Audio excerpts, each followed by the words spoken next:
Hi, my name is Katrina. I'm a plus size blogger and stylist, and I blog under the name Inspo & Co. I recently got back from New York Fashion Week, and one of my most favorite things that I did at Fashion Week was go thrifting in New York. So thrifting in a bigger city like that is definitely much more different than thrifting in the Midwest where I'm from. And so I'd like to share with you my top 5 tips for thrifting in New York City. So tip number 1 is expect things to be a lot more organized than you would assume. I thought that because it was a bigger city that things were going to be all thrown about, or that there'd be like maybe dirty or like, you know, nasty store conditions. But in the Goodwills, the Buffalo Exchanges, and some of the local like just sort of non-name brand thrift places that I went into, everything was super clean and very well organized. So my second tip is to always ask if the store that you're in has any sort of savings cards or in-store deals or promotions going on. So especially if you're thrifting at Goodwill, they can have different tag colors. And so right away I asked about what the color of the tags were for the half off. And I also found out that they had their own points program, as well as a senior citizen discount and a student discount at the Goodwill that I was at. And so my mom was actually able to take advantage of this senior citizen discount and get me an extra 10% off of my purchase. So definitely make sure that right away when you walk in, ask a sales associate, what are the deals today? What should I be looking for? Because it'll definitely help you in your search.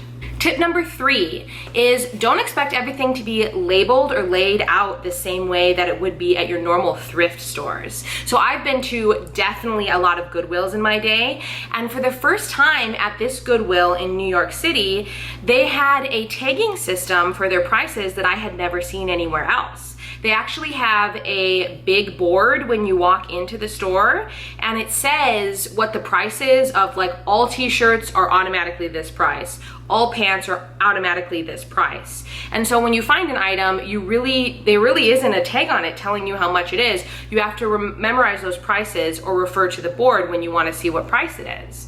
And also, because there isn't a tag, Goodwills have half off certain colors of tags on certain days of the week.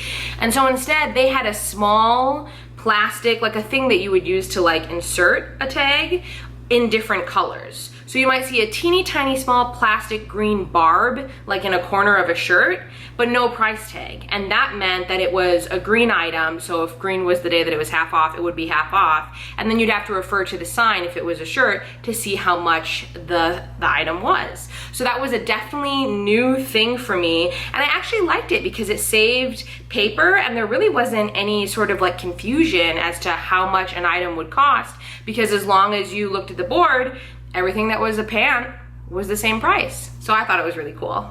Tip number 4 is don't go in expecting that things are going to be more expensive just because you're in a bigger city. For many things in bigger cities, they are more expensive, like food or transportation, but I was really surprised to find that at most stores that I went into that were secondhand, prices were around what I would spend in Wisconsin for similar items.